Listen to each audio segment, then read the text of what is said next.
And everyone online, this is reasonable enough. Okay. Thanks everyone for joining me. My name's Joel Cook. I'm a prof in the politics department. And for a couple of years now, some colleagues and I are running a project called Everything Everywhere All at Once. And as part of that project, we took 52 students through a process that was kind of designed to help people develop their work for presentation at a conference, and then subsequently, once the conference is over, to help people publish.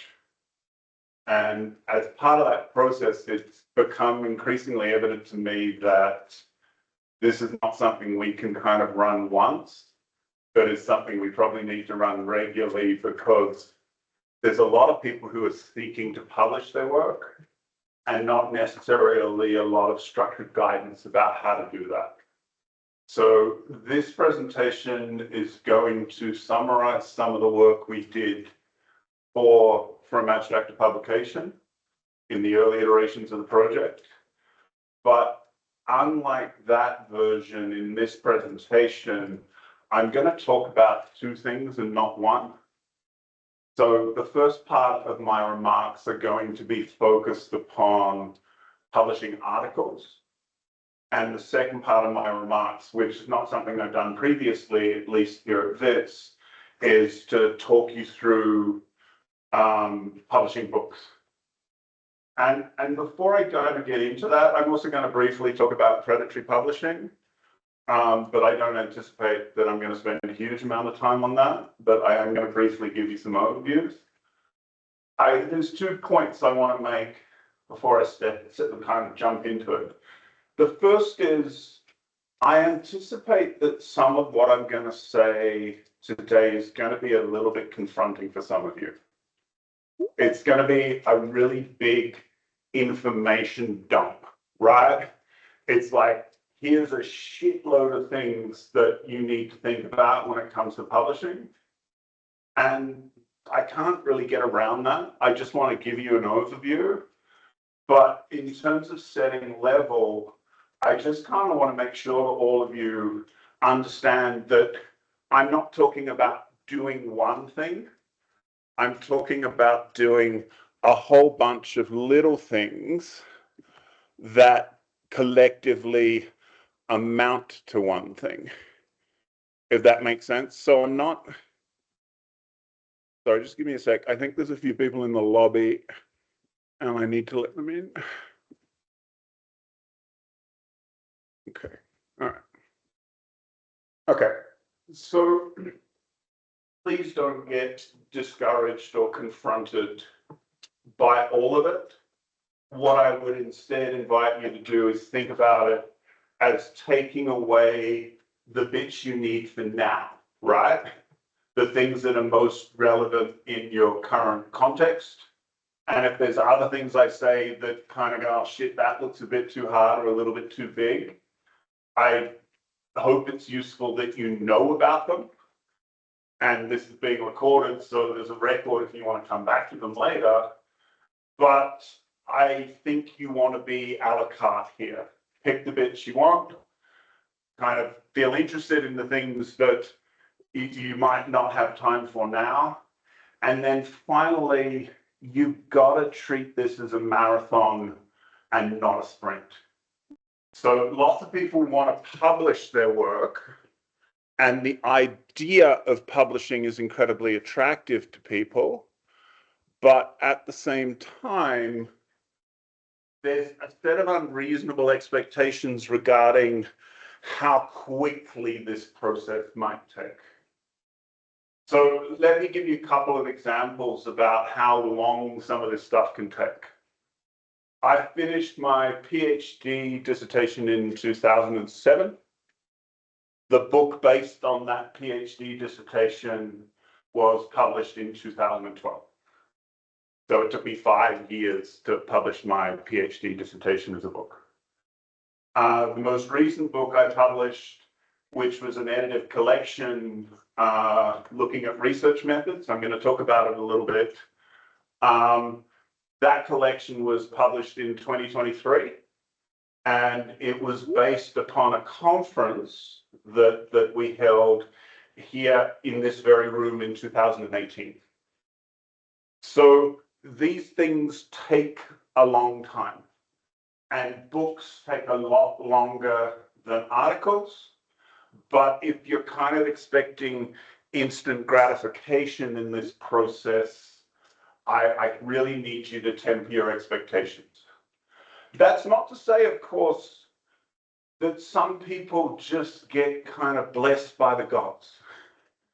There is occasionally like, I submitted an article, I lucked onto the right journal, I got it into pre-production, the editor found reviewers really quickly, the reviewers really liked it, I had to do minor revisions, and the space between submission and publication was like 4 or 5 months. And that happens. And the problem is that the rest of us hate those people because there's no reasonable expectation of publishing something that smoothly or easily or straightforwardly. Make sense? So it's always a really good idea to not kind of look at the best possible, smoothest, quickest, easiest run and expect that for you as well. Has anyone heard that peer review is broken? Did anyone know? No one sent out a memo. Peer review broken? The reason peer review is struggling, I'm not quite sure if it's broken, is that giant multinational companies bought all the publishers and all the journals, people like Elsevier, and they still expect to run their system of peer review and publication using a huge amount of academic free labor. And people over time have got less and less keen on submitting reviews or contributing to editorial and publication processes. And as a consequence, the amount of time it takes to get stuff reviewed keeps getting blown out and out and out and out. So that person who got that article published in 4, 5, 6 months probably has a friend who had it stuck under peer review for 6, 7, 8, 9 months because one of the reviewers never submitted their review. And then it became necessary to go and find someone else. So the system is creaking, and that makes it daunting. But at the same time, you have to recognize, as difficult as it might be, that it's really not personal. They're not out to get you specifically, I promise. It's just that the system of undertaking review and getting things published is not running smoothly. And this was partly a function of COVID, because everyone had a collective mental breakdown we're not supposed to talk about now. And since that time, reviews have just taken a lot longer. Editors have had to find weaker reviewers who are further away from topics. And the whole system of peer reviews just become a bit slower and a little less predictable. So I don't say that to discourage you. I say that at the start to let you know that it's really not personal, okay? It's just the system is wobbly in a way it wasn't. And unless and until publishers start paying academics to do a whole bunch of review work, I don't anticipate that it's going to be fixed. Because I think everyone is sick of giving free labor to giant multinational corporations, bluntly. So that's the first thing I want to say. The second thing I want to say is it's really useful to think about the process of publication as not one thing, but a host of smaller things. So when you're trying to publish your work, there's lots of times where you're really not doing anything. You're just sitting around going, oh, I wonder if my reviews are in. I wonder what's happening here. I wonder what's happening there. So there's periods where you're going to be intensely engaged, intensely interested and invested in what's going on. And then there's going to be lots of downtime where you're like, yeah, I don't know what I'm doing now. I'll worry about it later. I'm going to do other things. And what that means for all of you is that while it might feel a bit daunting in this context to take on publication, I can promise you that publication is something that you fit around the other things you're doing rather than a full-time preoccupation or project, right? Because of all that downtime, there's time where you're just doing your other shit. And as a consequence, it's spacing out those tasks and planning this as one thing you are doing amongst many other things, rather than a full-time project or preoccupation. Okay?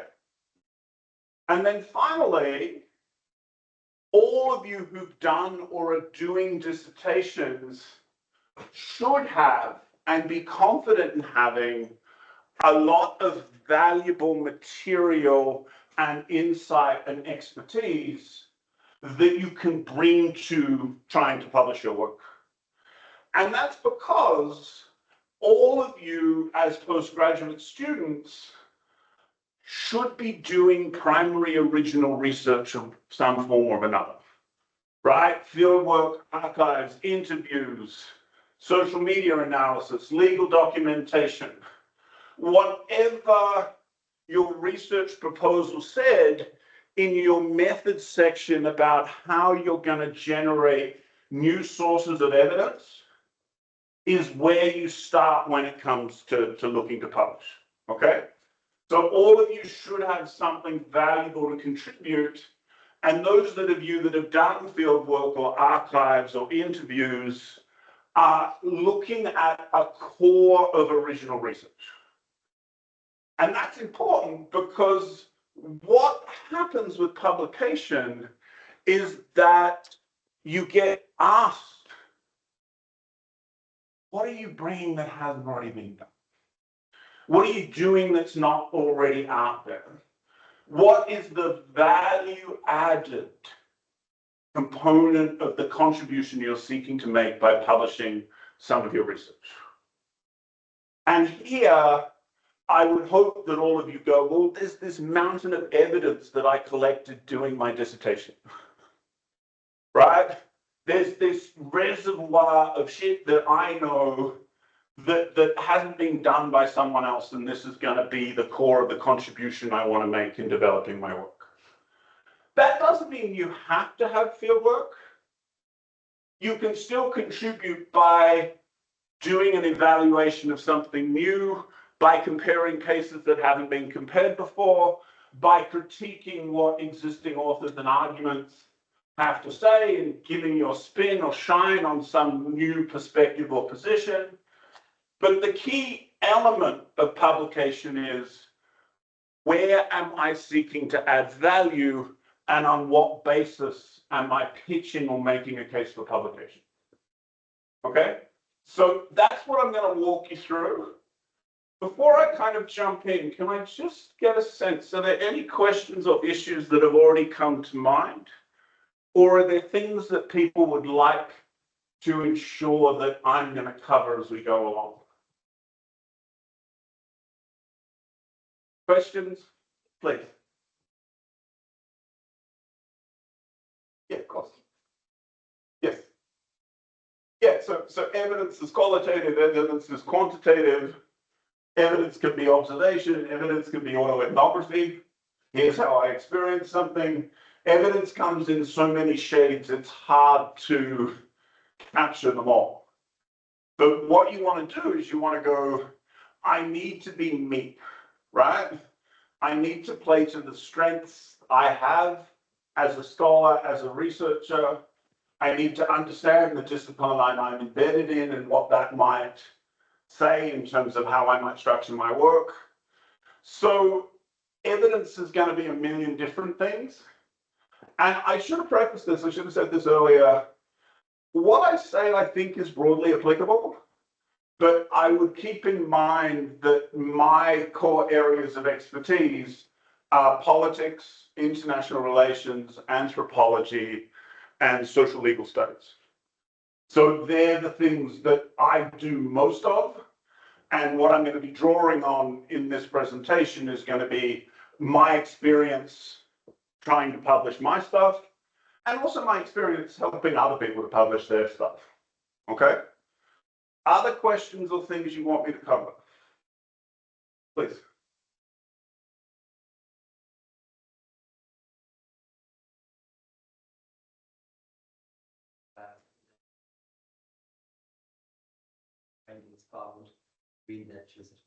Yes, I will cover that.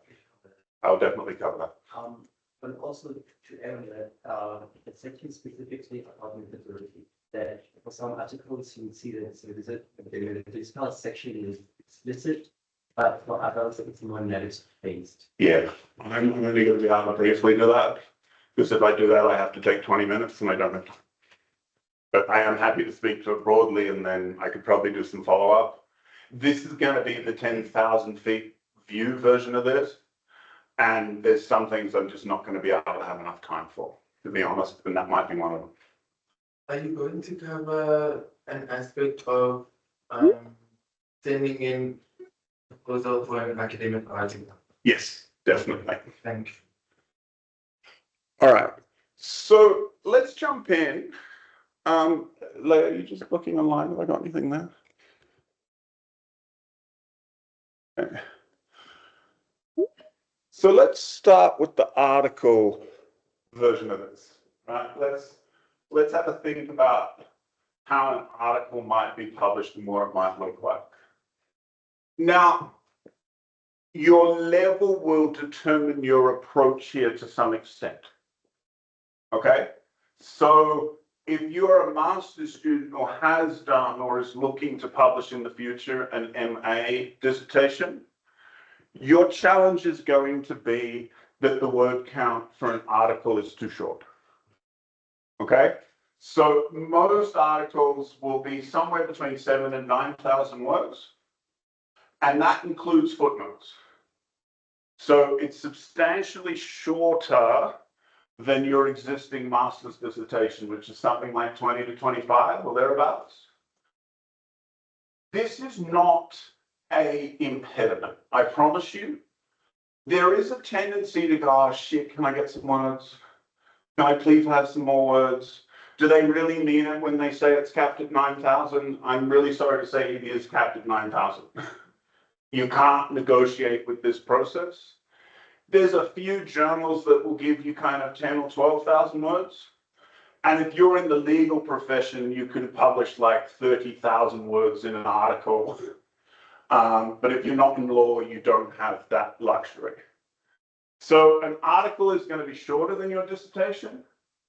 And the article is going to require substantial revision to what your dissertation looks like.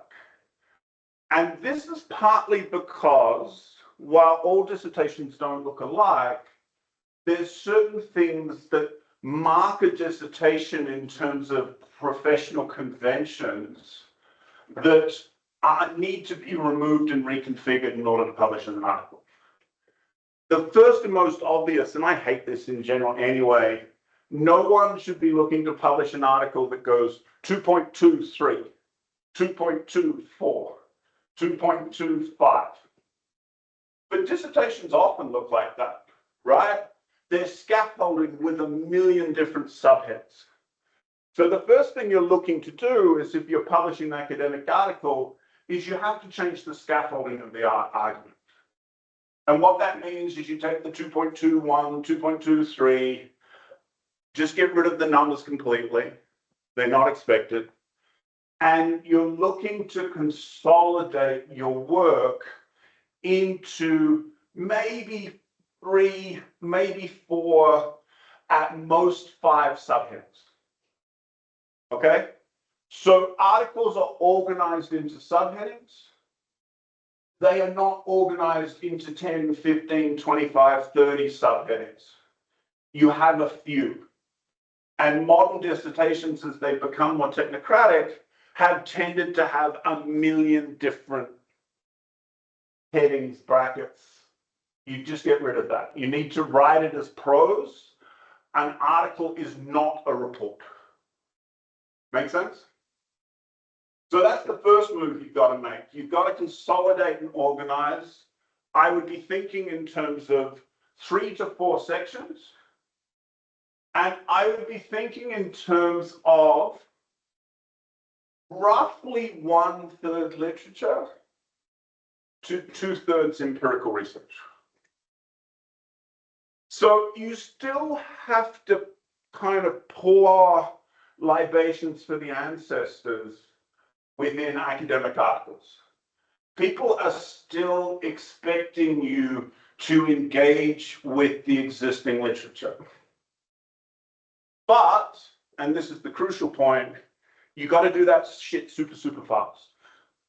You can't be on page 15 of a draft article and still be reviewing what the literature says. Right? You need to get to the punchline, because the value added, the punchline to your article, is not going to be you surveying what someone else already wrote. Make sense? So when it comes to publication, you want to do a literature review, and you're looking to make it relatively dense. And by dense, I mean lots of quick citations and lots of what we call block citations.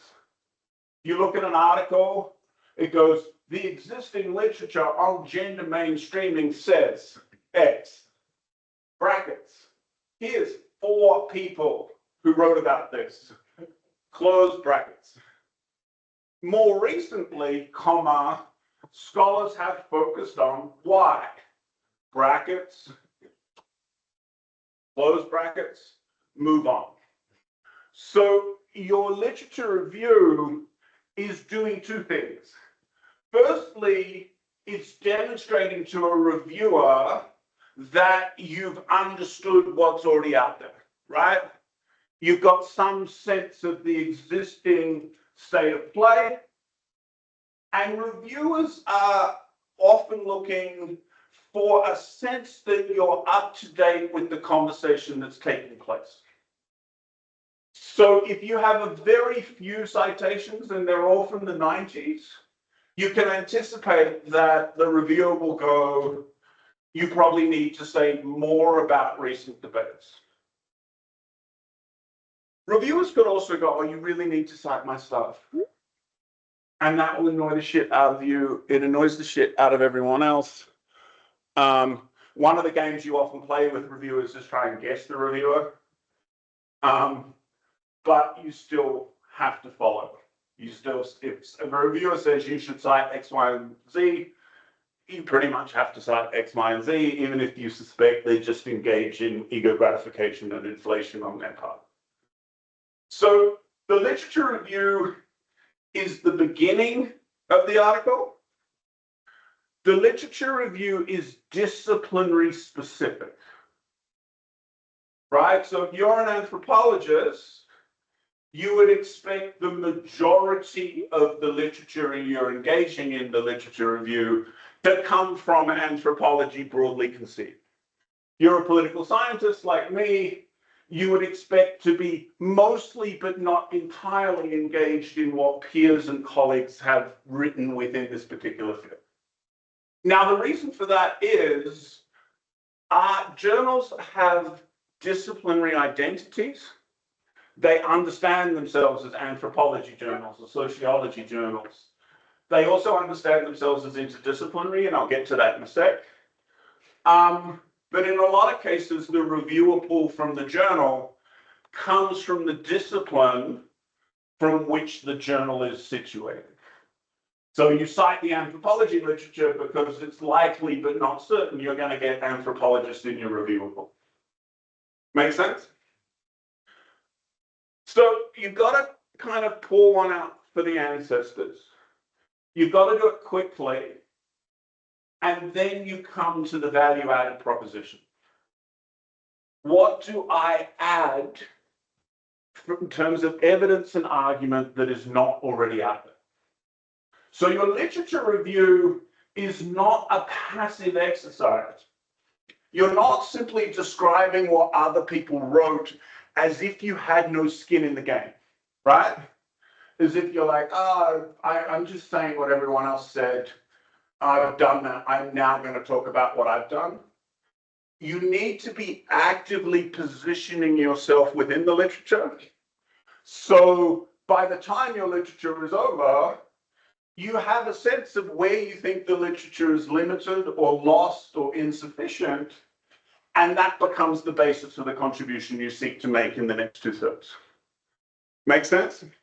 So what you're basically doing is going, here's what's out there, here are some of the main trends, here's what I'm adding. And for articles based on dissertations, always, not always, but often, it's here, excuse me, here is the new evidence and information and insight that I have to offer. Now, for an article, you're going to get pissed off about how few words you have. You're going to get pissed off. And you're going to get pissed off because you probably did a dissertation that has 3 cases or 2 big cases, even at master's level. At PhD level, you're going to have a case per chapter, and those chapters are going to be 10, 12, 15,000 words. Sound familiar? You can't fit that shit in. So you have a couple of options. If you have a PhD, one of the strategies for publishing articles is to take one of your empirical chapters, the chapters based upon your evidence base, and you change what we call the top and tail. So you take the chapter, the spine of the chapter, you still have to shrink it a bit. It's still too long. But you take the spine of that chapter, you shrink it down to maybe 5,500, 6,000 words. You add a top. The top is where you stand in the literature. And you add a tail, which is a conclusion to your analysis, which specifically engages with only the evidence that you've included in that particular article. Right? So top and tail. In the middle of the top and the tail is a revised version of a single chapter of your thesis. But because you only have a single chapter of your thesis, you can't make the kind of arguments you want to make in the whole thesis. So you have to shrink what you can credibly say based upon what's in this piece as a standalone article, right? So that idea of standalone is hugely important. When you write a dissertation, you write it in such a way that the chapters support each other, they connect each other. You get to say things like, as I said in chapter 4, or as I explore further in chapter 6. You have to get rid of all of that signposting, and then once you've distilled it down into a single case, you have to ask yourself, what argument can I make based on this case and not based upon the entire dissertation? Make sense? Because the person reading the article might be able to infer it's based on a dissertation, but all that stuff you put into the world around your dissertation, they don't know any of that shit. And because they don't know any of that shit, they have to evaluate based on the words on the page. So you can't make your thesis argument using only one chapter from your thesis. You have to reconfigure it so the argument of the article emerges out of the material you've been able to include. Does that make sense? So that's the first version of it. You publish a chapter of a PhD dissertation as a standalone article by screwing with the top and the tail. If you're a master's student, you are less likely to be able to just extract part of the work and publish that part of the work. What is more likely to happen with a master's dissertation is that you instead take some of the empirics from your dissertation, probably your best empirics, You might have to drop a case. You might have to shrink your interviews. You can't simply go, I'm going to try and do everything I did in my thesis, but shorter, because it'll be too superficial. It'll be too short. You're much better to go, here is 100% of my evidence, rather than trying to do 100% of your evidence in half the work time. You instead go, I'm going to take 40% of my evidence, the best bit, and I'm going to take the bits of my literature which speak to the best bit, and then I'm going to convert that into an article. Right? So you're pulling out and repurposing some of an MA dissertation.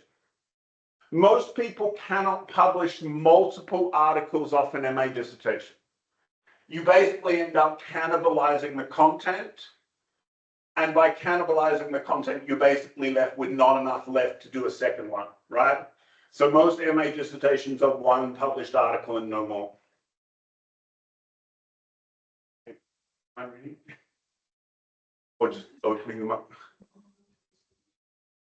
Is it okay to ask a question? Yeah, of course. Hi, everybody. It's Maya. Thanks so much for this space.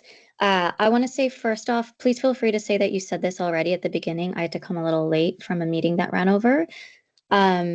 Okay, sorry, I think it was answered in the chat. I had a question about sequencing, whether it's better to like write some of these articles first and then the book project, or like I have some worry about scooping myself for what you said about cannibalizing your arguments from what you want to be in the book into articles. So maybe you've already talked about that, or maybe you're getting to that, but basically a question about.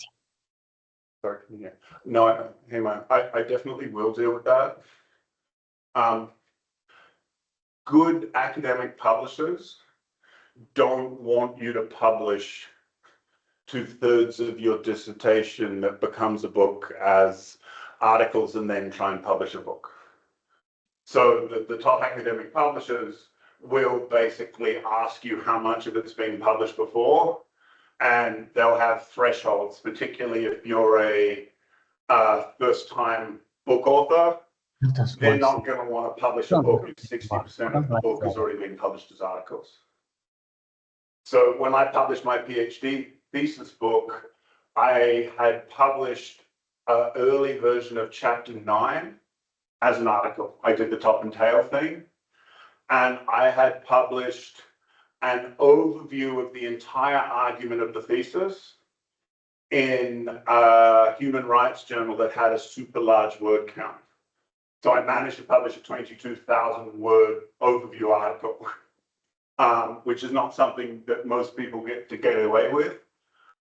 So I published 2 articles based on the book, and I was fine with the US academic press.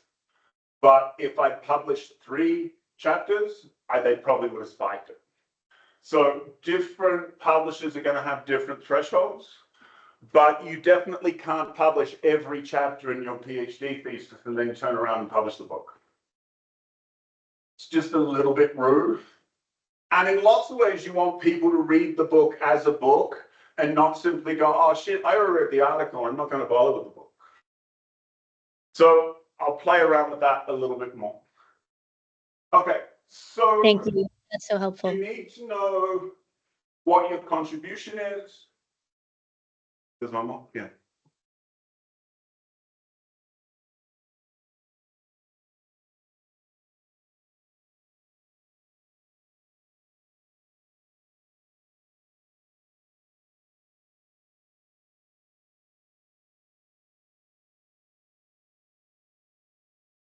No. All right, I'm not. Okay. So that's the first set of things. It's a smaller word count, it's disciplinary specific, and it's not a dissertation. The conventions are quite different. Now, you may be asking yourself a couple of other things. The first is, what journals am I looking to target? Now, for the abstract publication project, I went and asked a bunch of my colleagues in the social sciences and humanities what journals they expected to be good places to publish articles for people who don't necessarily have a lot of experience trying to publish articles. Now, when I circulated the meeting invite for this, I included a Dropbox link. In that Dropbox link is this document, so you don't need to worry too much about it. I can't talk to you about everything, but I can give you a broad sense of what some of the options are. So for academic articles, there's three clusters that I want to draw to your attention. The first of what we know is house journals. House journals are connected to the main professional associations, the main kind of academic connotations of academics in history, academics in sociology, academics in anthropology, and so on. So this cluster up here, the first five, are house journals. Now, it should probably be self-evident, but just to underscore, they're all South African house journals. So if you work on Somalia, it's not going to work. You work outside Southern Africa, these probably don't work as good options. But if you're doing South Africa and the kind of environs of settler colonialism in Southern Africa, you can generally anticipate that the house journals are going to be interested.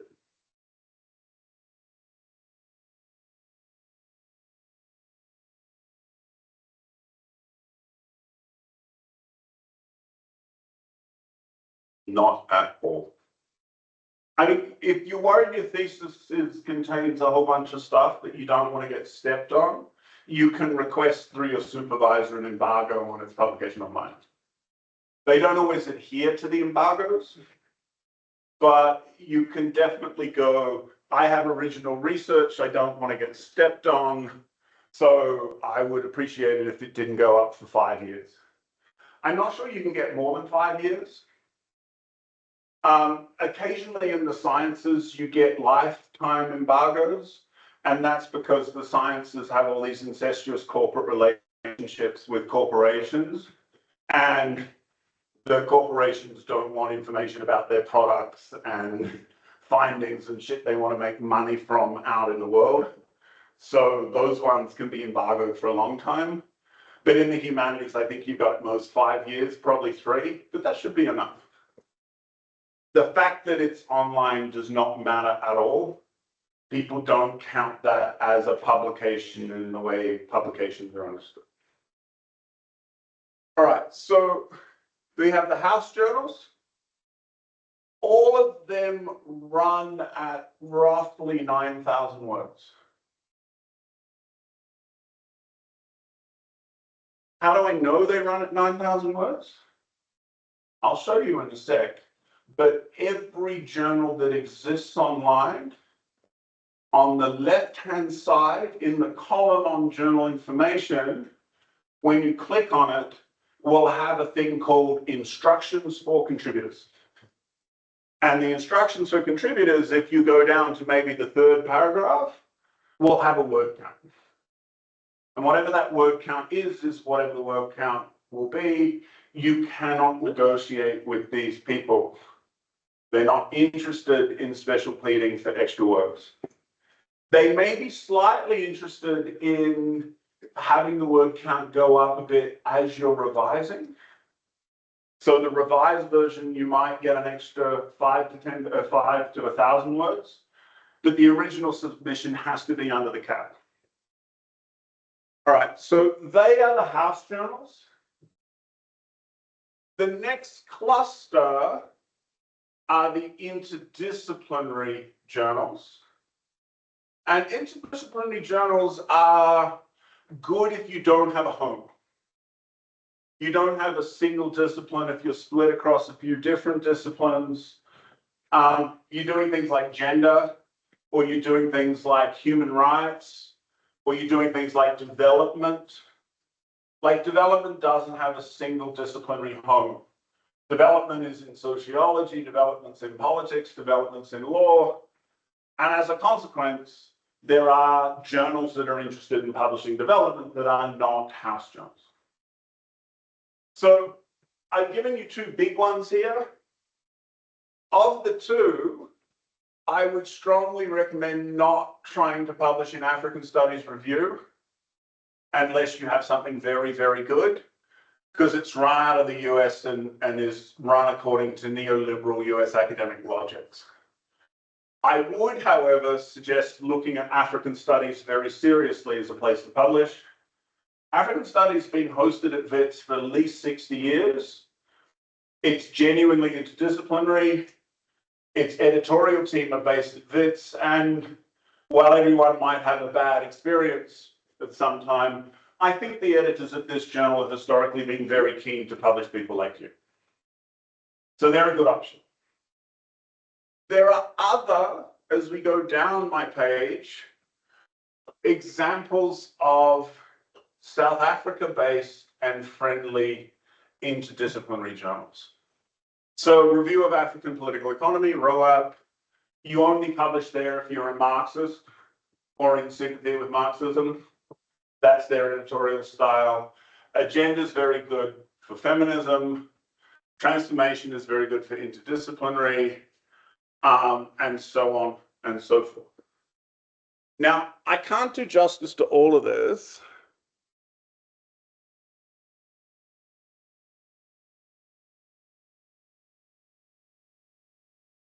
But you'll note that this is a list that really focuses on South and Southern Africa.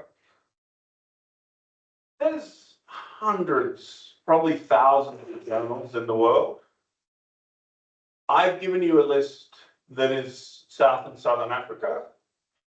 And the reason for that is that if you look to publish in other journals, you have to quite substantially revise how you set up your argument.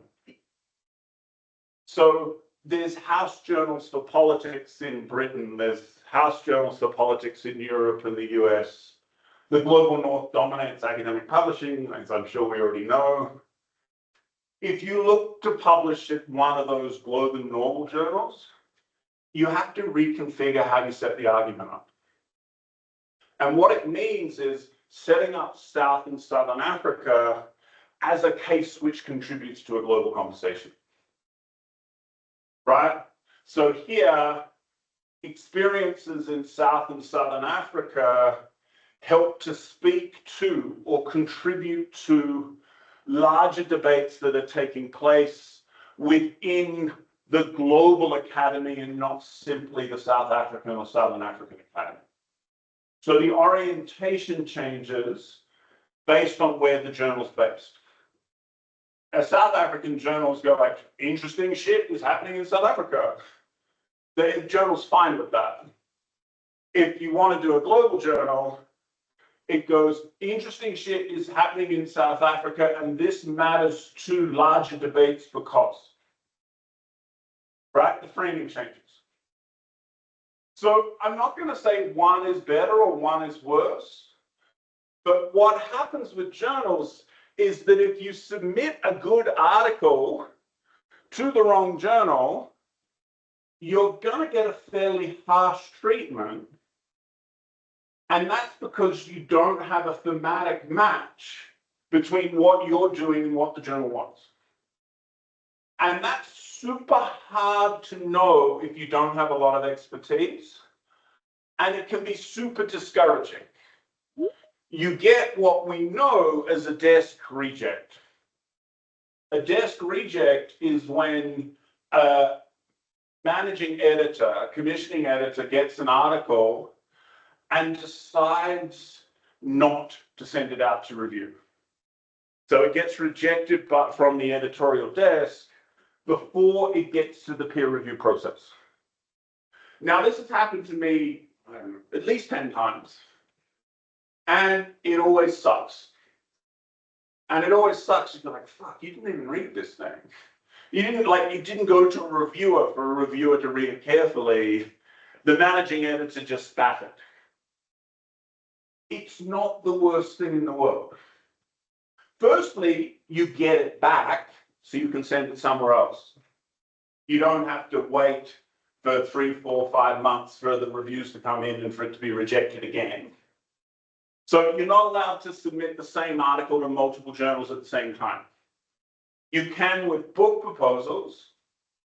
You can pitch to multiple publishers your book at the same time. But with articles, you have to go 1, 1, 1. So if you get a desk reject, you get it back. And if you get it back, you can just submit it somewhere else and hope to get a better thematic match. Okay?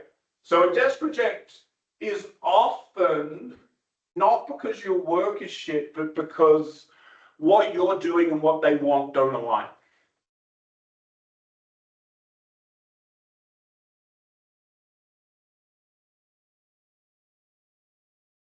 No, special issues are not weighted any differently. I'm going to talk about them briefly in a bit.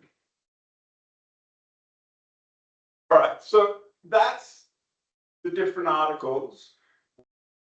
There's 2 further things you need to know. One is if you're looking to publish in a journal, you really should go and look at what they've published recently. You really should go, I would like to publish in your illustrious journal, but I have no idea what it is you do or what you've been publishing. Seems a little unrealistic.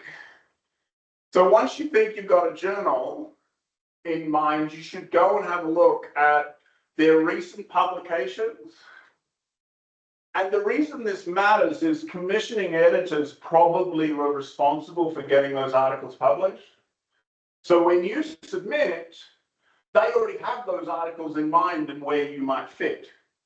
So when you do your final pass on a literature review, it's probably not the worst idea to include a few citations to recent work to the journal you're looking to submit to.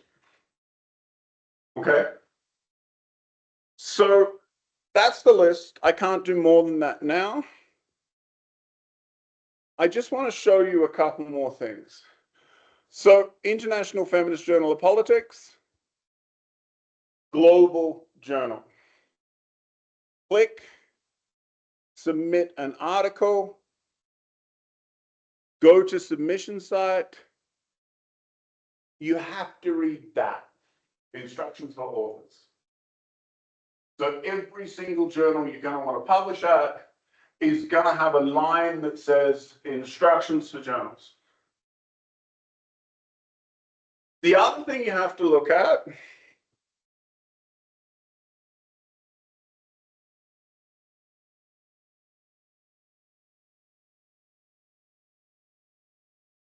is the editorial book. Now, I'm going to give you a slightly longer conversation about this when it comes to publishing books, because some book publishers will have academic editors, which are academics that run responsibility for a published book series. Or, and particularly in commercial presses, you have what we call commissioning editors. A commissioning editor is not an academic. A commissioning editor is someone hired by the press who will simply try and curate and develop books for publication. Academic editors have a shitload more authority and autonomy than press commissioning editors. Press commissioning editors, because they're not subject experts, are very heavily reliant on what the reviews say. All academic journals have editors-in-chief. So if you submit to the International Feminist Journal of Politics, it is going to go to one of these people. And they'll be in rotation, and each of them will take one, and they'll be responsible for that one, they'll be responsible for review and so on. So it's these people that are doing the work. Do not pay attention to this list on the editorial board.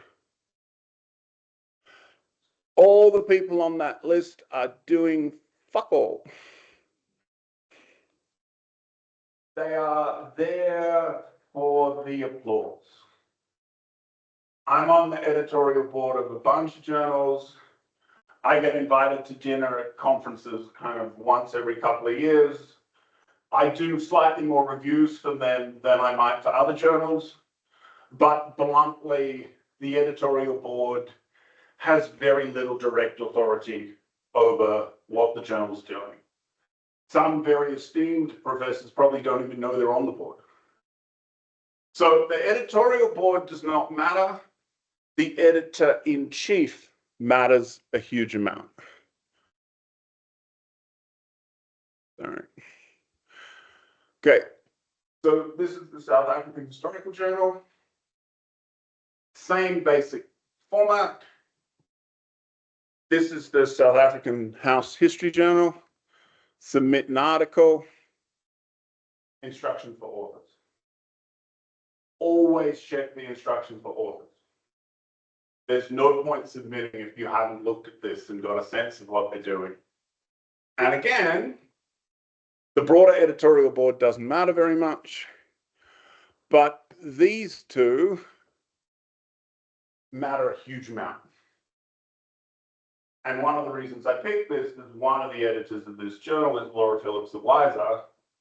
And Laura's really invested in helping people publish their work. So you can actually go and talk to her. She's just ground up there, at least when she's in. So these people are the people that matter. Okay, so that's probably all I have time for on journals. Just final questions. Thank you for that, Prof. I've often my name is Kamu. I've often come across journals that require some form of payment. Is the process different from the ones that don't require anything? So I'm going to get to that a bit. It comes under this rubric of predatory publishing. And one of the defining features of a predatory publisher is that they ask for money. The problem, however, is that there are some entirely legitimate journals that will also ask for money. So the key threshold here, and there are other things we have to keep in mind, but the key threshold here is when they ask for money. So if they ask for your cash before it's gone to peer review, that's generally a terrible, terrible, terrible sign. And if they ask for cash before it's gone to peer review and you get no comments back and 3 months later it's up as a PDF in a not very well formatted and no one talks to you about copy editing, you've probably been had. To be honest, academic peer-reviewed journals ask for money for open access. And they ask for money for open access after the article has gone through peer review and been accepted for publication. So if the journal's asking you for a shit ton of money and no one's mentioned reviewers or reviewers' appointments, you should probably run for the hills. Predatory journals are really pernicious because you put a lot of work into something. You think it's been published, and then someone like me is going to show up and tell you have to take it off your CV because it doesn't have credibility or standing as an actual journal article. And that's immensely discouraging. So you can have things you think are articles, but if they're in predatory places, they don't count in the way you expect them to count because there's no integrity to the peer review process. So that's a really, really hard lesson. I'll talk a little bit more about that, but you really don't want to be in that situation.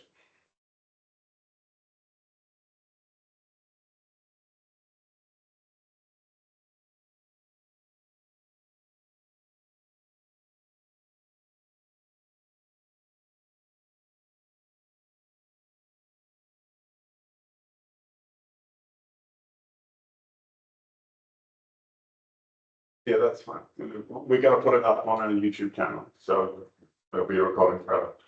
I don't know that open access amounts that much. There's some journal models where they're all open access, but you've got to pay quite a lot of fees in order to publish after it's accepted. And that becomes a problem. You can also pay for open access on individual articles. So you'll see a table of contents on a journal and it'll have an OA or something similar tag. And you can get those journals immediately, and you have to get an institutional subscription for the other ones. I honestly don't think it matters that much. You guys should know, and if you don't already, there's a whole bunch of very useful Russian websites where you can get all this shit for free. I would strongly encourage you to go and use them. And most people know how to get around copyright protection. So I'm not sure. Yeah, so if you're wondering, go and have a look at Anna's archive. Free PDFs of all the books you might ever want to read. I didn't say that, it's for educational purposes anyway, but there's enough ways around. Books should be read, and people who publish books often hate Elsevier and these giant corporations anyway, so they don't really give a shit if their work ends up on a site that gets around firewall. In the case of publishing a book or article or dissertation, how far, especially if you write about an institution, how far should one be careful about avoiding being sued? The journal worries about whether you get sued. You don't. So recently I published a special issue of the South African Journal on human rights, and it was on gender harms in higher education. And we had to convince the journal editorial team that none of the articles in the special issue we published were going to be defamatory. But if we had defamed someone, the journal would have been sued, not the author, or at least in the vast majority of cases. So you don't worry too much about that. You basically are publishing with a publisher because the publisher has a legal team who can actually evaluate that shit for you. And they know what they're doing in a way you don't. So you basically defer to their judgment. Their legal counsel will often be extremely cautious because they don't want to get sued. But it's not entirely on you to work out whether something is defamatory or not. It's on your publisher because your publisher bears the weight away. Okay, so they're the articles. I'm going to have to speed it up a little bit because otherwise I'm going to run out of time. Publishing a book. This is, yeah. For instance,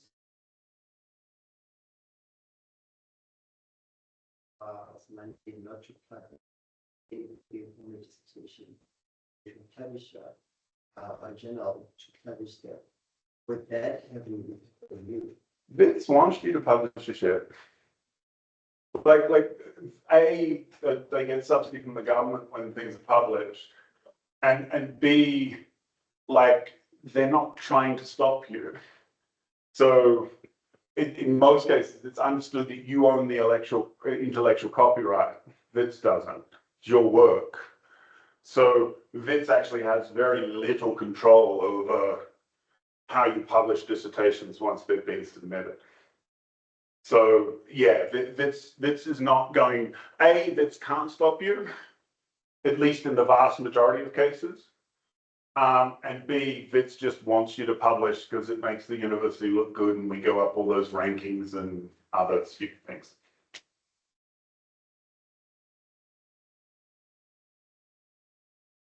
Sure.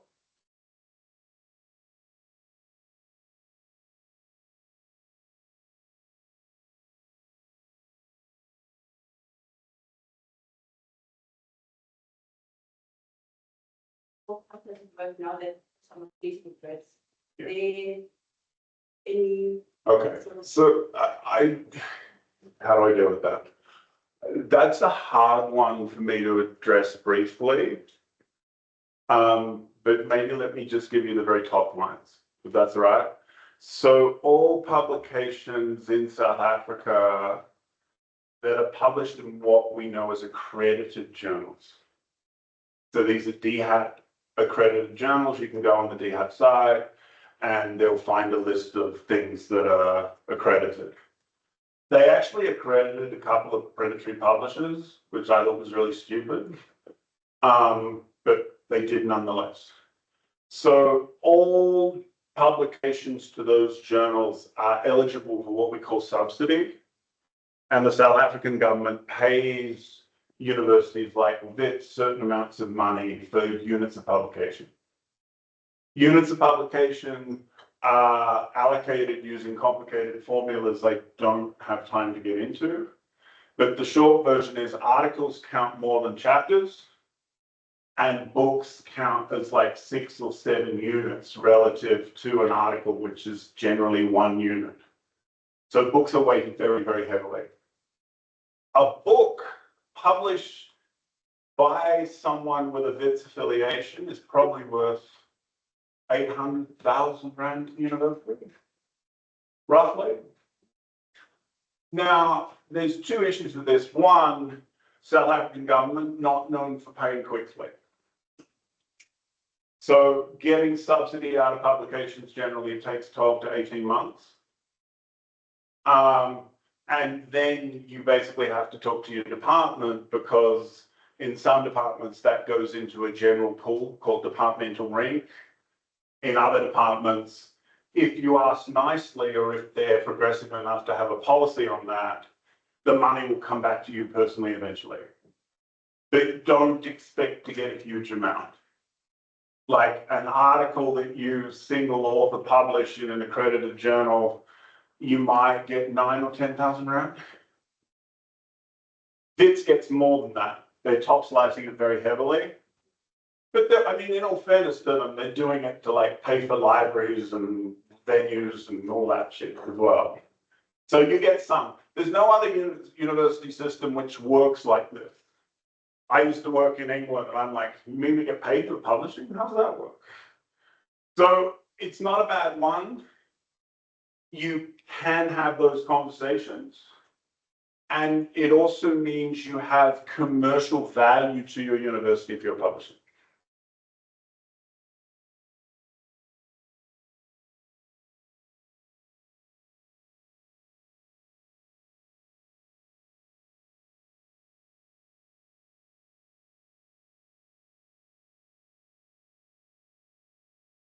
I can't generalize off that because there's a million different options. Some are good, some are shit.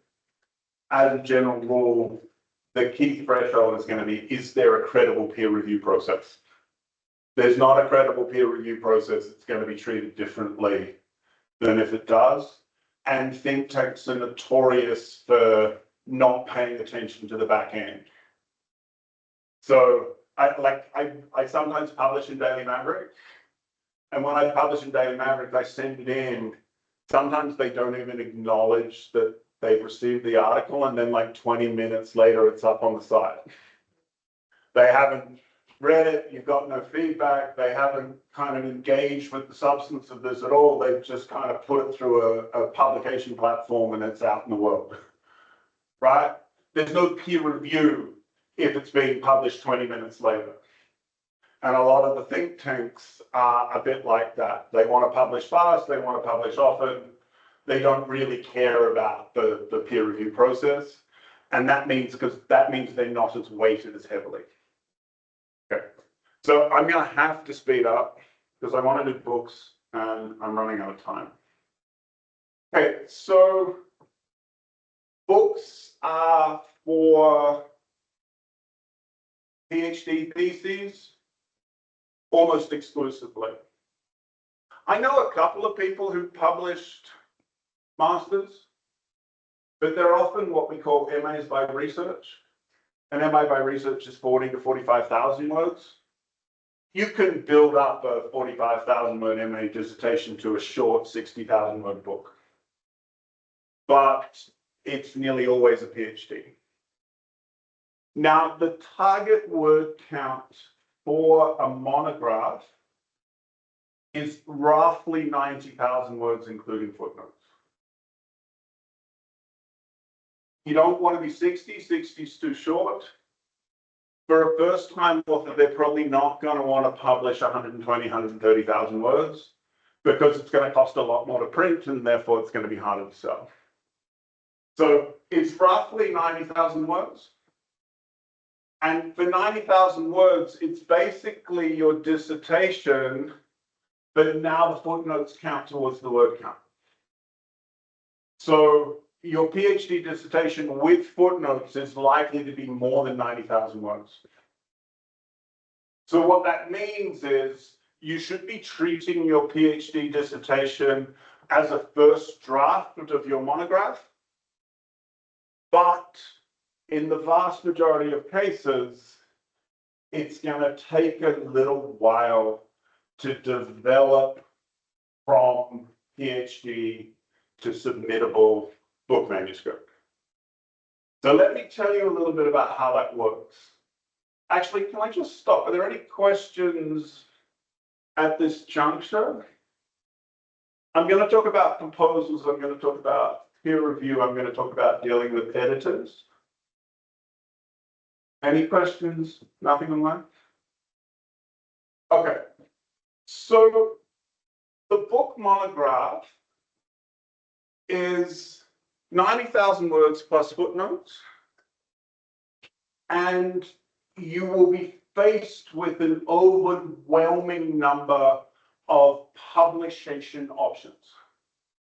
So there are more presses in this world than you can possibly imagine, but quite a few of them are just owned by Taylor and Francis and Alcidia, and they're just different imprints of the same company.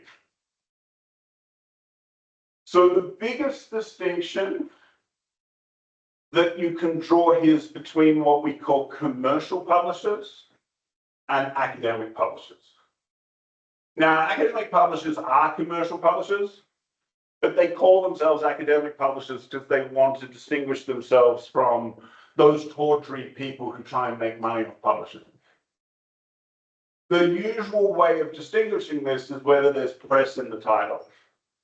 Vince University Press, Oxford University Press, Cornell University Press, Harvard University Press, UCT University Press. In South Africa, and I'm not blowing smoke here, Vince University Press is easily the most consequential of the presses available in South Africa. UCT is not as good. KZN used to be really good, but KZN is going through something of a perpetual crisis, and I don't think they're anywhere near as strong.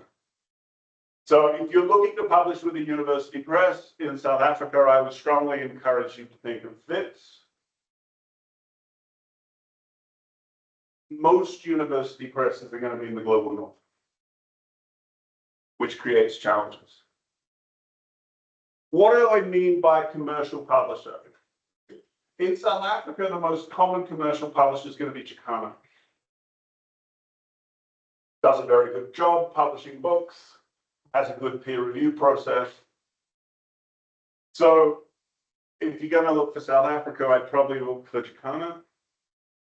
Globally, it tends to be Routledge, Palgrave, Bloomsbury, Blind Reiner, and if you're a Marxist or in the fraternity for Marxist-inspired works, there's three main Marxist-oriented publishers: Haymarket, Pluto, and Verso. So if you want to publish something that is heavily invested in lefty politics, Haymarket is a really good potential option, but you still have to go through US publication process. So what are the differences between commercial and university presses? One is professional. Within the commodified world of the neoliberal academy, university presses count for more. They count for substantially more, if you manage to hit one of the very top and most prestigious publishers. And that is going to help your career in various ways. It doesn't necessarily follow, however, that more people are going to read a university press book. University presses are notoriously shit at advertising stuff. So you may end up with a book that has a lot of esteem indicators that no one reads because the press didn't bother to tell anyone it existed. A commercial press has certain advantages to an academic one. The two most notable ones are they'll give you a contract a lot faster. So you can get a contract with a commercial press on the back of a book proposal and a couple of sample chapters. A while back, I published a book with Routledge. We got a contract based off of the proposal with no chapters. So they'll give you a contract earlier. And if you're looking for a job or you're looking for promotion or you're looking for some marker that you're progressing in your career, having a contract for your thesis book is incredibly valuable. You won't get a university press contract until much later in the process. So you send them a proposal, some sample chapters. Even if the reviews are good, they'll go, we like it, but before we can offer you a contract, you have to send the whole manuscript. And then the board has to meet to discuss the manuscript. So if you're looking to publish with Oxford or Princeton or Harvard or UCLA or any of those big big university presses, you might go 2 to 3 years in a conversation with publishers and peer reviewers before they're comfortable enough to actually give you a contract that they're going to publish the damn thing.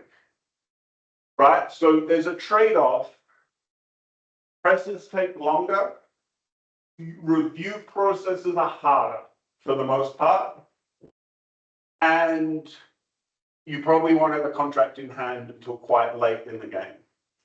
Commercial presses, faster review, lower thresholds for publication, less prestige. I can't tell you which one to pick, but I do know if you're an academic looking for a job and doesn't have a job yet, I think on the whole, a commercial press is a much better bet. Any questions on that one?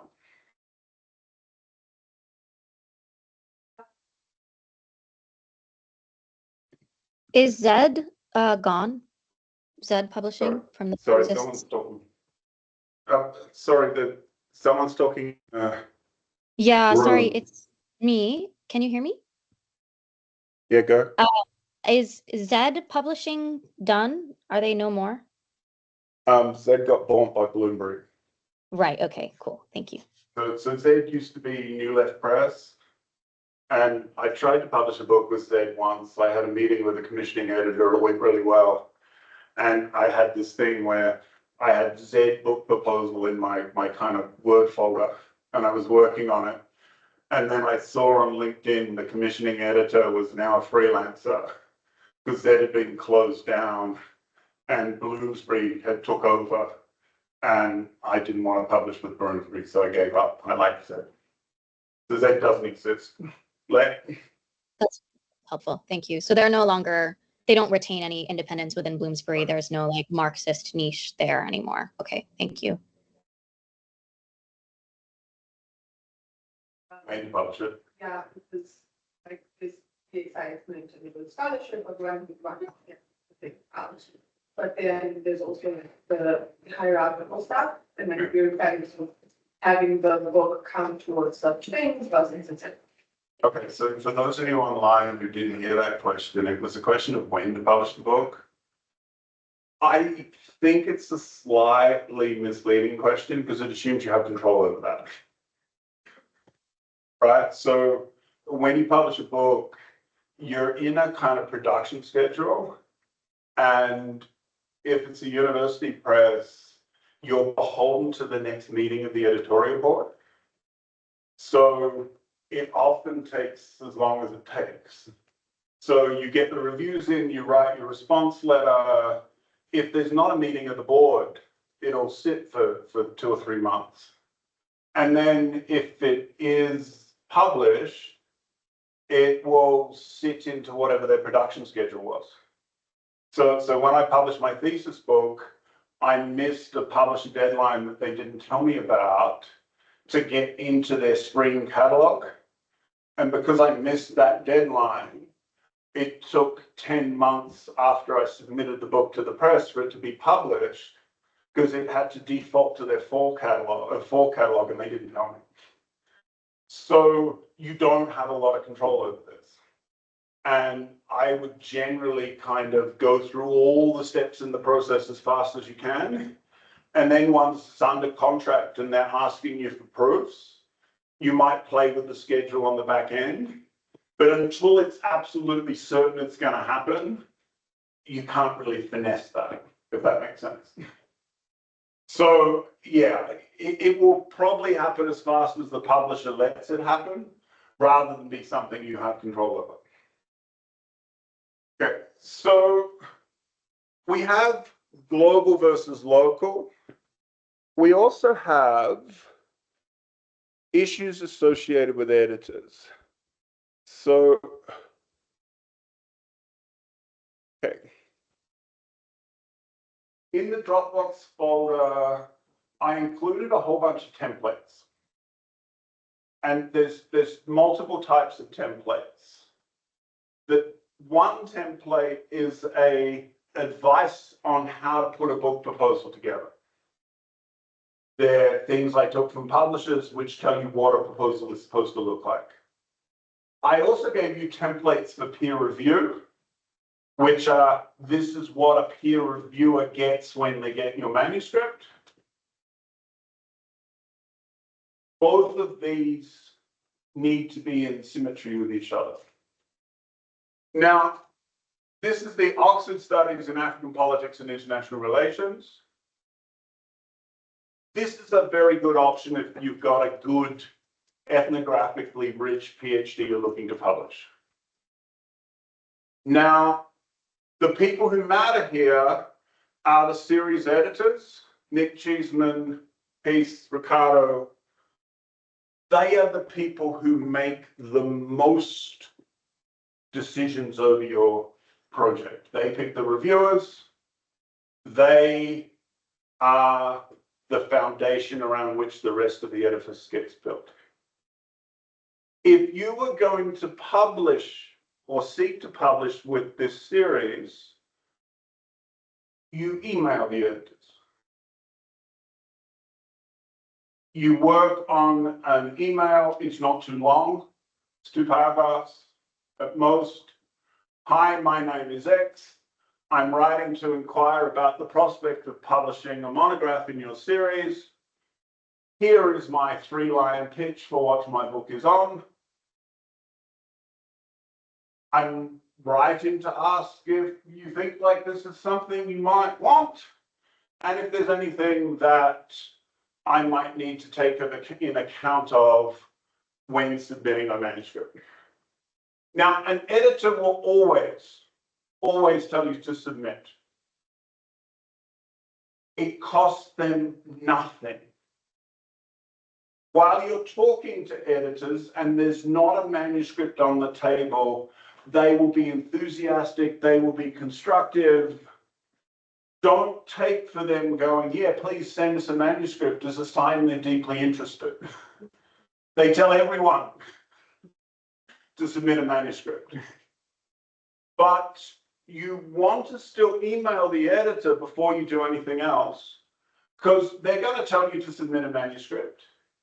But you might get something around the edges from the email about other books they've got forthcoming that aren't on the website, about something that they think is consequential or interesting.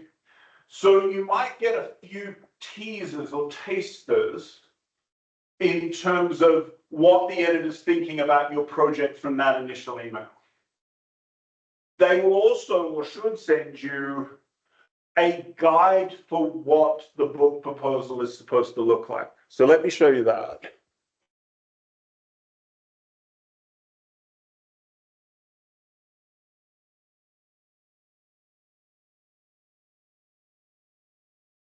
Okay, so let's assume you emailed Nick. You can't get this off the website. You have to email Nick. I say Nick, any of the editors would work, but I know Nick better than the others, so I imagine emailing Nick. They will send you back something like this. And if you go to all the publisher websites, they should have a page or a click through that says publish with us. And they will all have a, this is what we want a book proposal to look like section. So I have 4 in the Dropbox, one from Manchester, one from Brill, I think a Taylor and Francis one. One of the things that will stand out is that they all look pretty similar. The book proposals, having reviewed, I don't know, 50 in my life, they all look kind of the same. You have to follow the instructions. Do not write a 25-page book proposal. Do not ignore the length requirements, because they'll just sit there and go, oh shit, I don't want to work with this person. They couldn't even follow the initial instructions. So if they say it needs to be this long, it has to be this long. So it's the title, it's the introduction. Why is this book needed? The competition, the contents, the author. Additional ones that might show up would be the market. So a commercial press will go, where is this likely to be used for coursework? Is this a textbook? Is this a specialized monograph? So what kind of market does it have? So a book proposal, it's going to be maybe 5,000 words, roughly. It's not 15,000 words. It's shorter than you think it is. And your job is to polish it within an inch of its life. So it's short, but you work on every phrase, work on every connection. What that means is it's not uncommon for people to tinker with a book proposal for 6 months. To tinker with a book proposal and kind of go, I'm not sure I've got this right. And you only send it when you're happy with it. So it's not a long piece of work, but you polish the shit out of it. Now, there's 2 things they're looking for. One is that value-added proposition. What makes this distinctive or original? Where does the argument fit within the arguments that are already out there? And what is the top line? What is the most single important contribution you make? Now, they're really instrumental about this. You're not allowed to go, my book demonstrates how everything is complex. We already know things are complex. Simply saying that things are complex is not a top line. It's an observation about our place in the universe and how difficult it is navigating life. You need to be able to pitch it in relatively short terms. So you need to have a sense going, in this book, I argue that. This book argues that. You need to argue. You need to contend. You need to advance a position. You need to have a sense about what your voice is and what your argument in your voice adds when it comes to pitching a book. Now, the competition section on the back end, they understand competition as monographs. They don't understand competition as edited collections. They don't understand competition as articles. So when you are asked, what is the competition for your book? They're asking, what are the recent monographs that have been published on or adjacent to your topic? Okay, so the competition is only books, and if you're pitching to a university press, they generally want university press books. Now, in addition to the proposal, you are expected or will be asked to submit sample chapters. Now, a sample chapter should be your best theoretical argument or your strongest fieldwork chapter in combination with your introduction. So it's very, very difficult to not submit the introduction with the book proposal. And the reason for that is the introduction is supposed to set the whole project up, and consequently, they really want to see what the introduction is. So it's introduction plus your best theory, introduction plus your best empiric, and maybe perhaps introduction plus your best theory and empiric. They will tell you what they want. You respond to what they want. Sample chapters in a proposal is the most likely thing they're going to ask for. Now, there's one other part I just want to show you. This is the University Press version.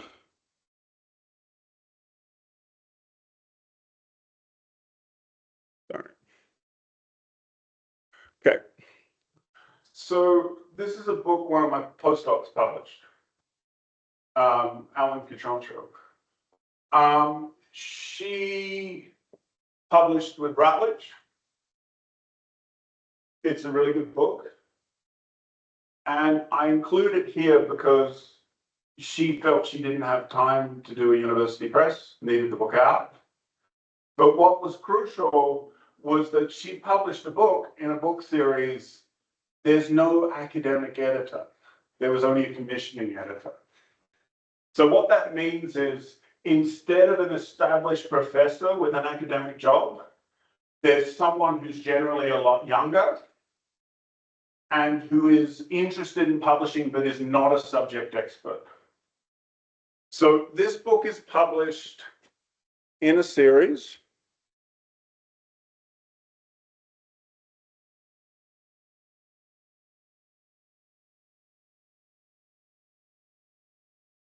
Sorry, it's not clicking. So this book is published in the series. There's maybe 25, 30 books in the series. So it's very well established. But this woman, Helena, is not an academic. She's a commissioning editor. That means that you're going to get much less guidance from her as an editor because she's not a subject expert. What she will do, however, is she'll send your proposal and manuscript out to academics who then do the peer review. And because she's not an expert, she'll rely very heavily on what the peer reviews say. So it's a different sequence. When people think they're publishing with a press, they are generally not publishing with a press. So this is another book I published. It's with Routledge again. It's not the press, it's the book series. So occasionally publishers will publish in what's called the general catalog, which means it's not listed in a book series at all. But most of the time, you're not publishing with Routledge, you're publishing in the new International Relations series, which means you're talking to these people as the series editors. So it's not a generic publisher. So this is my thesis book, published with the University of Pennsylvania, and it's almost entirely defined by the series editor, this prof in Cincinnati, a guy called Burke Lockwood. So you think you're publishing with a publisher, most of the time, the publisher as a space doesn't matter very much. It's the commissioning editors relating to specific book series that you give a shit about. And you could publish with Routledge and have a completely different experience depending on which commissioning editor takes on responsibility for your book. Does that make sense? So the editors matter more than the publisher than anything else.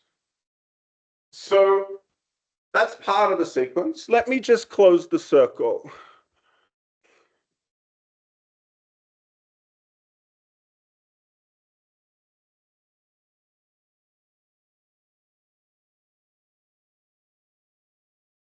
Okay.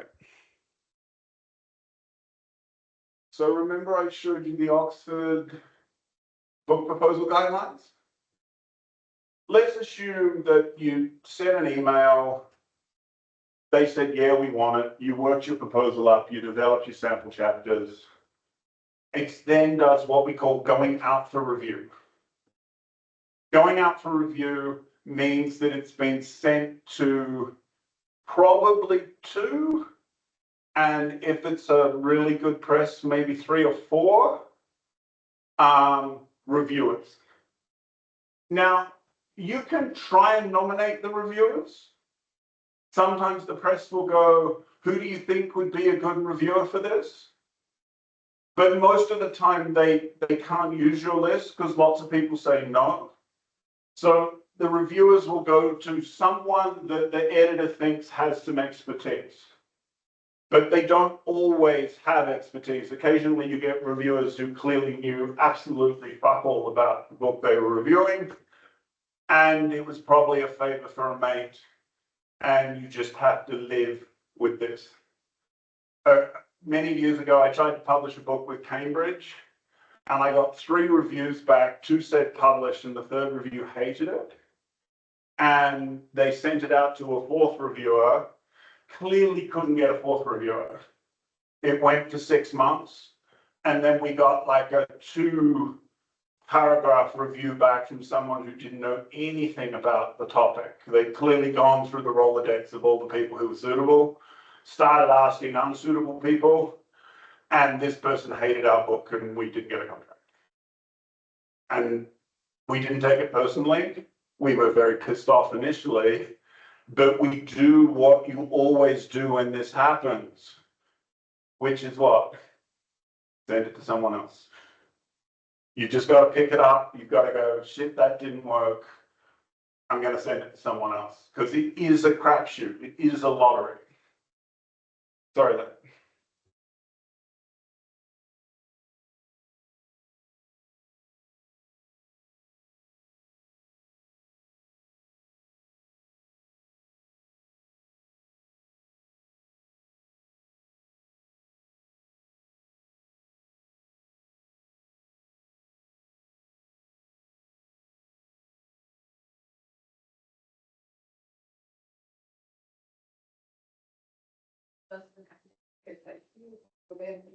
Whenever I have any different public readership, I'm still included a verse on market that is hard to get in the door.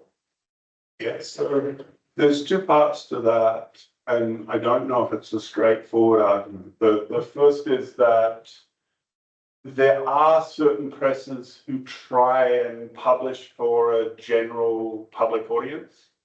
The best one is probably Polity Press in the UK. So Polity like publishing these short 60, 70,000 word books, which are really designed for general readership. And the editorial guidance says to take out stupid academic words. So you're not allowed to use the word hermeneutic or phenomenology in a sentence unironically. They want you to write for a general audience. So Haymarket's a bit like that, but Haymarket also publishes high Marxist theory that only 4 people in the world can follow. So there's no like single kind of audience. What I would say here is that there's 2 divisions here. One is there are definitely gradations over who publishes your book. So as someone who's published a bunch of books with university presses, I feel like that helped me professionally in various ways. I've also published with commercial presses. But the bigger divide, and the one that I think matters most to all of you, is between those people who publish books and those people who haven't published books. And that division between having one and not having one is infinitely more consequential than the small gradations of neoliberal status that are associated by exactly which press and publisher and all that bullshit. If that makes sense? So I think in lots of ways, if you're just learning this, it's unambiguously true that having a book by any publisher is better than not having a book and hoping that you're eventually going to get through to Duke or whomever. So let me just talk a little bit about this. I'm going to run out of time. This is the Oxford Review form. And this is what they ask you to, got the wrong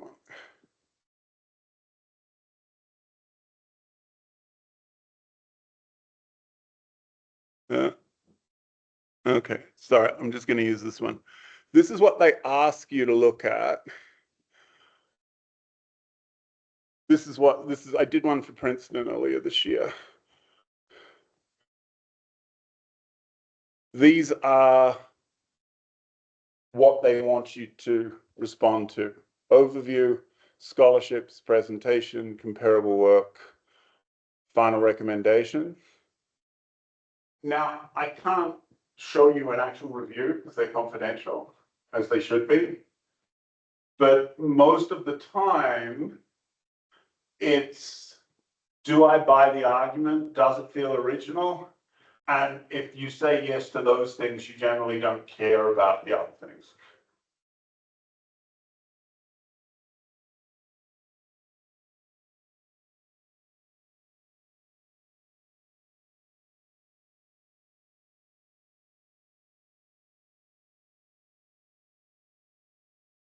So I think that's probably bullshit for the US.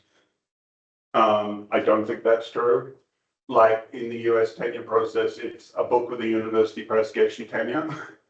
Like it's not quite that straightforwardly, but you definitely don't have to go and write a second book in order to get tenure. Secondly, South Africa doesn't work anything like this. So that does not apply at all. So I'm running out of time. I want to show you how you respond to this.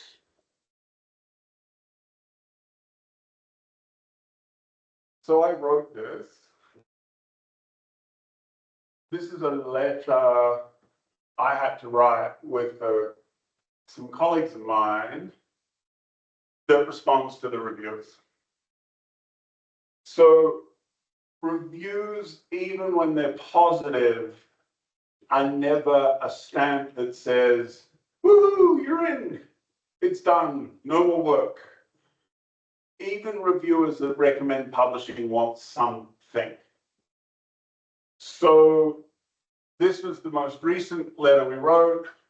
We had a reviewer who had the manuscript for 11 months, never submitted a review. So we sat there waiting for 11 months for the second review. The press paid for expedited review, reviewer 3, and we proceeded with 2 reviewers. So you have to write a response letter to the reviewers that sets out where and how you want to change the book. So R1, or we're calling them readers here because they call them readers. You basically just say, this is what we're going to do. And it's generally 2 pages as a response letter to the reviewers. And we submitted a new table of contents. Now, this looks like a lot of work. And we drafted this letter very carefully. We got the contract after this and we published it like 8 months later. But remember, we've done nothing on this project for 11 months. Because we were sitting around going, this is bloody review. So for a long period of time, we did not and could not do anything on this project. It was just stuck in limbo, right? So you're doing work to publish, and then you're sitting around waiting for shit to happen and you can go and do other things. All right, so I think I'm probably out of time. I haven't done Predator publishing, and I probably should have, but in the folder,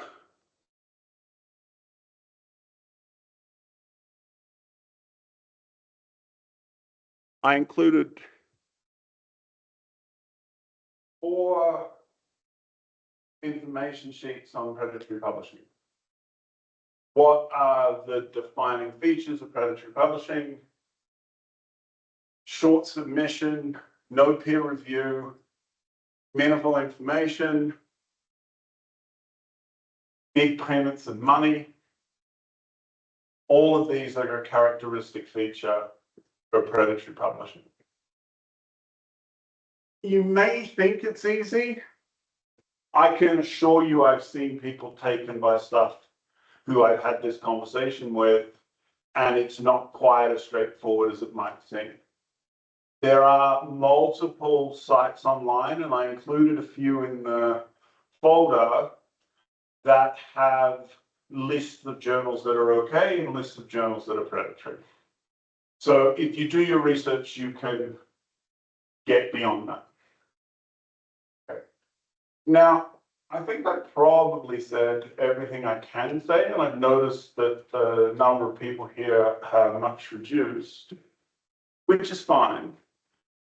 Can I maybe take this opportunity to see if there are any further questions you might have? Do you remember I said at the beginning, it feels a bit daunting when it's all put together? And you're like, shit, that's a lot of steps. Remember I said that the last book I published took 5 years? And my thesis book took 5 years? I had one that I published that was like literally 8 years. But that was like my fault because I was really slow. It's a long thing, not a quick thing. So I've given you a very condensed version of all the steps in quick succession. It's more likely that you do a bit, go away, do some other shit. 3-4 months later, you do a bit more because something else has come back.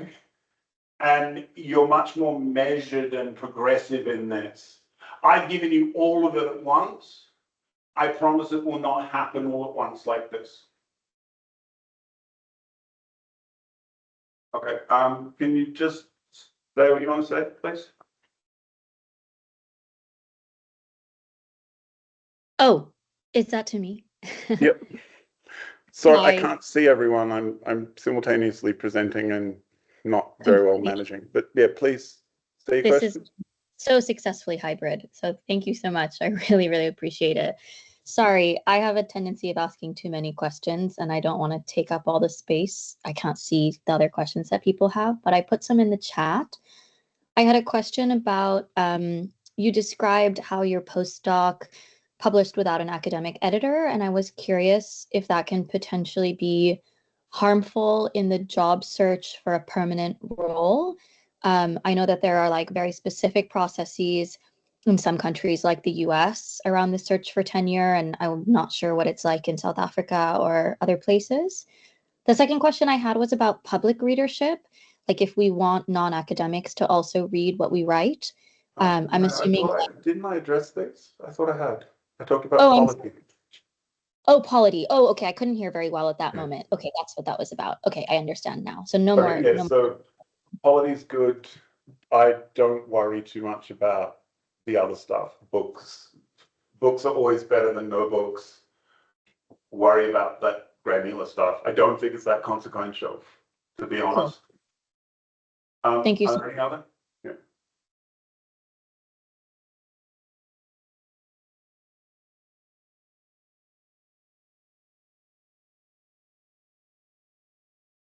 So the contract thing is interesting. Um, one of the mistakes I've made as an academic was that you tend to get the contract and just sign it because you're just so relieved you got something. And the commercial presses will often do stuff on the back end with your work.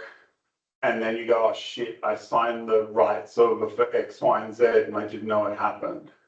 So one of my books was translated and published in Chinese. And I discovered 4 years after it had been published in China that the press had sold the rights, and I just had no idea what was going on, and they weren't obligated to tell me. They can also sell on your work. Some articles I published have ended up in readers and they didn't tell me. So the contracts are very one-sided. The contracts will often involve you signing over a whole bunch of shit that you don't think about because you don't know what it is and you're just really happy to have a contract. The problem is that as a first-time author, you've got very limited scope to negotiate. I've tried to, I had a fight with a commercial publisher a couple of years ago where I scrubbed out the bit in the contract that said I signed over the resale rights to my work. And they basically wrote back saying their legal department would strike me from the project unless I signed the contract. So they weren't going to give me the condition I wanted to publish the piece. And the person I did the work for was a friend of mine, and I eventually signed the contract because I didn't want to leave him stuck, right? I didn't want him leave. So I signed over the rights, and it's probably being translated into Mandarin as we speak. So you don't have a lot of control. Publishers will give you timelines for submission of manuscripts. So you have to commit to a timeline as part of your contract, and the timeline is supposed to be within 12 months of signing the contract. So you get a deadline for delivery, you get a timeline. But I'm going to be honest, you can very, very easily get a 6 months extension on that timeline. Because at that point, the press has put a lot of work in. They've paid for review, they've done the due diligence, they've decided they want to publish it, they're invested in the book, and they're not going to strike you because you're late. Everyone's late.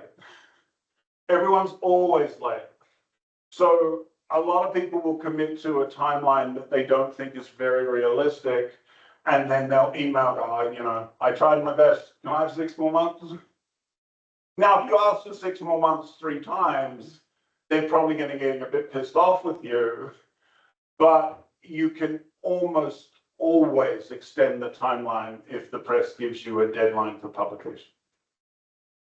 It's very, very familiar and straightforward. Do we have anything else?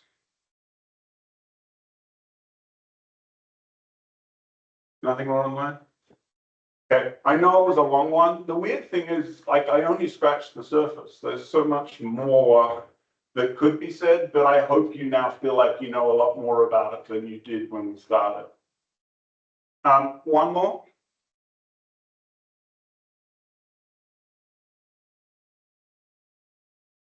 Sorry, is there a question?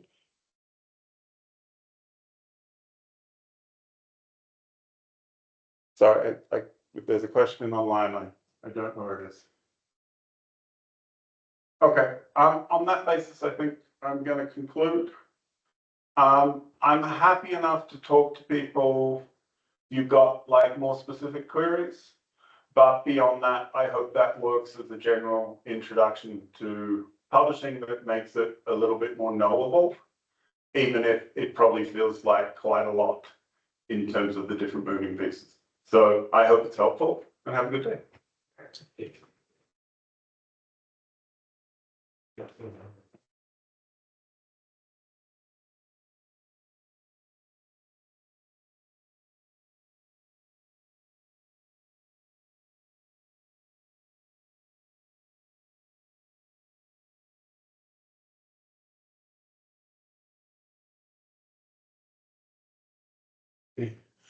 Can I ask you all